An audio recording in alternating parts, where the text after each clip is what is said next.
Hi guys, welcome back Monomark. ഇന്ന് നമ്മൾ bike training, dog training അതൊക്കെ പഠിക്കാൻ ഇൻട്രസ്റ്റഡ് ആയിട്ടുള്ള പിള്ളേർക്കുള്ള ഒരു കോണ്ടന്റ് ആയിട്ടാണ് നമ്മൾ വന്നിട്ടുള്ളത്. എങ്ങനെയാണ് ഒരു ഡോഗിനെ ബൈക്ക് ട്രെയിനിങ് പഠിപ്പിക്കുക?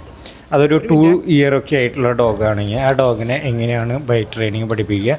ഇപ്പോൾ ഓൾറെഡി ബൈക്ക് ട്രെയിനിങ് ഒക്കെ പഠിച്ചിട്ടുള്ള ഒരു ഡോഗാണ്. ബെൽജിയം മെലിനോയ്സ് വളർത്തുന്ന ആൾക്കാർക്കൊക്കെ അറിയാൻ പറ്റും അതിൻ്റെ ഡ്രൈവും ടെമ്പർമൈൻഡും ഒക്കെ എങ്ങനെയാണെന്നൊക്കെ. അപ്പോൾ ഇവരെ പ്രത്യേകിച്ച് ഒരു ആർട്ടിക്കിൾസ് അല്ലെങ്കിൽ ഒരു പില്ലോ, ബൈറ്റ് സ്ലീവ് അതുമിക്ക് ഒരു ഫോക്കസ് കൊടുത്താൽ മതി. നല്ല രീതിയിൽ തന്നെ ഡ്രൈവ് ബിൽഡ് ആവുന്ന ഒരു ബ്രീഡാണ് ബെൽജിയം മെലിനോയ്സ്. രുദ്രയുടെ ബൈക്ക് ട്രെയിനിങ് ആണ് ഈ ഒരു സെഷനിൽ കാട്ടിത്തരാൻ പോണത് നിങ്ങൾക്ക്. രുദ്ര എന്ന് പറയുന്നത് 2 ഇയറിൻ്റെ അടുത്തുള്ള ഒരു അൺകൺട്രോളബിൾ ആയിട്ടുള്ള ഒരു ബിഹേവിയറിങ് ഇഷ്യൂസുകളായിട്ട് നമ്മുടെ അടുത്ത് ജോയിൻ ചെയ്ത ഡോഗാണ്. ബാംഗ്ലൂരാണ് അവൻ്റെ വീട്. ഇവൻ്റെ ട്രെയിനിങ് പ്രോഗ്രാമുകളൊക്കെ കണ്ടിന്യൂസ്ലി പ്രോസസ്സ് ചെയ്യാൻ വേണ്ടി, ഇവനെ ട്രെയിൻ ചെയ്യാൻ വേണ്ടിയിട്ടാണ് നമ്മുടെ ഇവിടെ വന്നിട്ടുള്ളത്. ഈ അത്ഭുത ദ്വീപിന് അമേരിക്കൻ പുള്ളിയാണ് ബ്രീഡ്. Personal protection dog. ഇപ്പോൾ ഇവരെ ഒരു പ്രൊട്ടക്ഷൻ ട്രെയിനിങ് പഠിപ്പിച്ചിട്ടുണ്ട്. അതൊരു കോമ്പൗണ്ട്, അതിൻ്റെ ഉള്ളിൽ ഒരു ഫാക്ടറി, അതിലൊക്കെ പ്രൊട്ടക്റ്റ് ചെയ്യാൻ പറ്റുന്ന ഒരു ഡോഗാണ് protection dog. Personal protection dog എന്ന് പറഞ്ഞിട്ടുണ്ടെങ്കിൽ നമുക്ക് എവിടെ വേണമെങ്കിലും കൊണ്ടുപോകാൻ പറ്റുന്ന ഒരു ഡോഗ്. അതായത് നമുക്കിപ്പോൾ ഒരു ഹൗസിംഗ് കോളനിയിലൊക്കെ നല്ല രീതിയിൽ സോഷ്യലൈസ്ഡ് ആയിട്ട് എല്ലാവരുമായിട്ട് മിങ്കിൾ ചെയ്യാൻ പറ്റുന്ന ഒരു ഡോഗ്. കുട്ടികൾ, അനിമൽസ്, ഇനിയിപ്പോൾ ഈവൻ എന്തൊക്കെ ഡിസ്ട്രാക്ഷനുകളിലും നമ്മുടെ കയ്യിൽ നിന്ന് പോകാണ്ട് നല്ല ഒബീഡിയൻ്റ് ആയിട്ട് കാര്യങ്ങളൊക്കെ ഒബ്സർവ് ചെയ്ത് നമ്മുടെ കമാൻഡുകളൊക്കെ അനുസരിച്ച് നമ്മുടെ ഒപ്പം നടക്കുന്ന ഒരു ഡോഗ്. സ്വാഭാവികമായിട്ടുള്ള പ്രകൃതി അല്ലാണ്ട് വരികയാണെങ്കിൽ അവരെ പ്രൊട്ടക്റ്റ് ചെയ്യുക. ഈ ഒരു ഒബീഡിയൻസ് ട്രെയിനിങ് ഇവനെ പ്രാക്ടീസ് ചെയ്യിപ്പിച്ചുകൊണ്ടിരിക്കുന്നത്.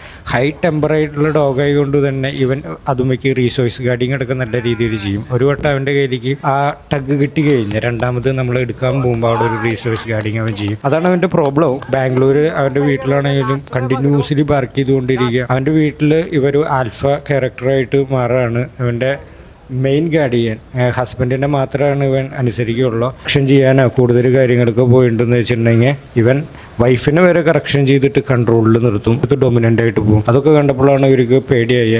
പോയി ഇവരൊരു 3 ഇയർ 4 ഇയർ ഒക്കെ ആകുമ്പോൾ അൺകൺട്രോളബിൾ ആയിട്ട് മാറും. ഓൾറെഡി പ്രൊട്ടക്ഷൻ ട്രെയിനിങ് ഒക്കെ കഴിഞ്ഞിട്ടുള്ളതാണ്. കൺട്രോൾ ചെയ്യാൻ പറ്റണില്ലേ. അത് വീട്ടിലോട്ട് ഒരാൾ വന്നിട്ടുണ്ടെങ്കിൽ കണ്ടിന്യൂസ്ലി വർക്ക് ചെയ്തുകൊണ്ടിരിക്കുകയാണ്. ഇപ്പോൾ പുറത്തോട്ട് ഇപ്പോൾ ഇവനെ യൂറിൻ പൊട്ടി ചെയ്യിപ്പിക്കാൻ വേണ്ടിയിട്ട് കൊണ്ടുപോകുകയാണെന്ന് വെച്ചിട്ടുണ്ടെങ്കിൽ എന്ത് മൂവ് ചെയ്യണ ഒബ്ജക്റ്റുമേക്ക് ഇവൻ പെട്ടെന്ന് തന്നെ അഗ്രസീവായിട്ട് പോവുക. Human, animals, stray dogs. അപ്പോൾ അതൊരു പ്രോബ്ലം ആയിട്ട് മാറുകയാണ്. ട്രെയിനിങ്ങിന് പോയ ടൈമിലൊക്കെ വാഗിയനെ അടക്കം നമ്മുടെ ഒപ്പം കൊണ്ടുപോയിട്ടുണ്ടായിരുന്നു. വാഗിയയുടെ ബിഹേവിയറിങ്, ഇവളെ പ്രൊട്ടക്ഷൻ രീതികൾ, നമ്മുടെ ഒപ്പം ട്രാവൽ ചെയ്യണമല്ല ഇതുപോലെ ഞങ്ങളുടെ ഡോഗിനാക്കി തരാൻ പറ്റുമെന്ന് ചോദിച്ചു.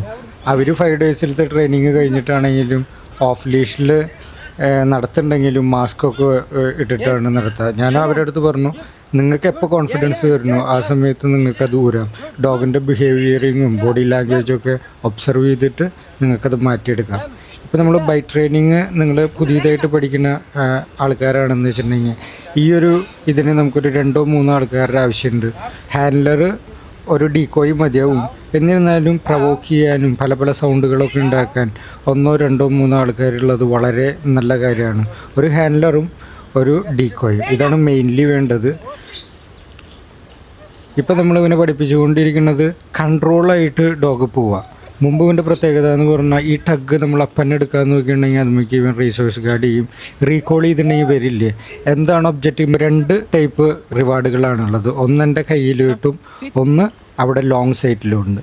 അപ്പോൾ ഇതിലേതിൽ നിന്നാണ് റിവാർഡ് ആദ്യം വരാമെന്ന് പറയാൻ പറ്റില്ല. ആ രീതിയിലായിരിക്കണം നമ്മൾ ഇവന് ആ ഒരു ഫ്രീ കമാൻഡ് കൊടുക്കേണ്ടത്. റിവാർഡ് ചെയ്യാനുള്ള കമാൻഡിന് വേണ്ടിയിട്ട് ഡോഗ് ഒബ്സർവ് ചെയ്ത് നമ്മുടെ ഫോക്കസ്, ഐ കോണ്ടാക്റ്റ് എടുക്കാൻ ഈ ഒരു ട്രെയിനിങ് മെത്തേഡ് വളരെ ഉപകരിക്കും. നിങ്ങളതൊന്ന് ചെയ്ത് നോക്കാം. എവിടെ നിന്നാണോ നമ്മൾ ഫ്രീ പറയുന്നത്, ഏതിരിക്കുകയാണോ, ഇത് നമുക്ക് പ്രൊട്ടക്ഷൻ ട്രെയിനിങ്ങിൻ്റെ നെക്സ്റ്റ് ഫൗണ്ടേഷന് വേണ്ടിയിട്ടാണ് നമ്മൾ ചെയ്തുകൊണ്ടിരിക്കുന്നത്. എപ്പോഴും ഹാർനസ് ഉപയോഗിക്കുക, ഡബിൾ ലീഷ് ചെയ്യുക ഡോഗിനെ. കാരണം ഇവർ നല്ല ഡ്രൈവ് ഇവർക്ക് ബിൽഡായി വരുന്ന സമയത്ത് ഇവർ ട്രിഗറാവും.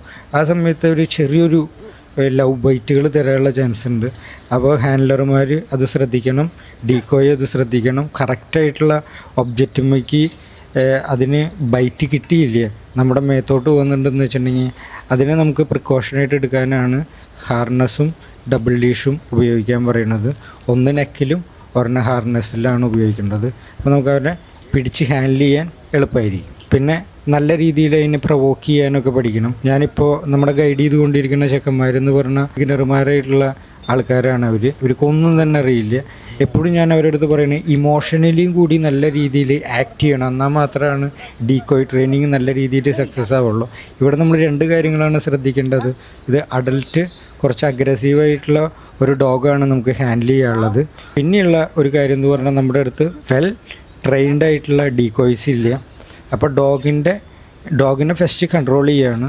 ഡോഗിനെ കൺട്രോൾ ചെയ്ത് നമ്മുടെ ഫ്രീക്ക് വേണ്ടിയിട്ട് ഡോഗ് കാത്തിരിക്കണം. അപ്പോൾ ആ ഒരു പ്രാക്ടീസും വിത്ത് ഡ്രൈവ് ഡോഗിൻ്റെ ബിൽഡായിട്ടിരിക്കണം, അതിലൊരു കുറവും പാടില്ല. അതെങ്ങനെ നല്ല രീതിയിൽ കൈകാര്യം ചെയ്തെടുക്കാമെന്നാണ് നമ്മളിപ്പോൾ പറഞ്ഞു കൊടുത്തുകൊണ്ടിരിക്കുന്നത്.